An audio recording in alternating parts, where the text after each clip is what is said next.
મારું નામ પરમાર પ્રવીણસિંહ ગોકળસિંહ, અહમદપુરા માજી સરપંચ। અમારે ઓઢા અહમદપુરા ગામે વરસી નદી પસાર થાય છે।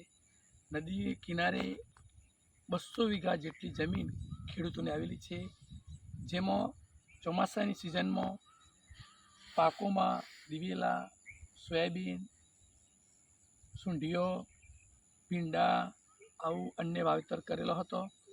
નદીનું પાણી ઘૂસી જતો પાકોમાં નુકસાન થયું છે।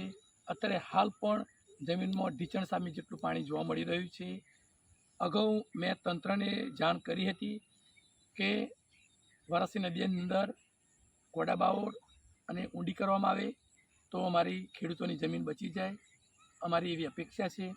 આનું યોગ્ય રીતે સર્વે થાય અને ખેડૂતોને સર્વે કરીને ન્યાય મળે અને વળતર રૂપે કંઈક સહાય મળે એવી અમારી અપેક્ષા છે।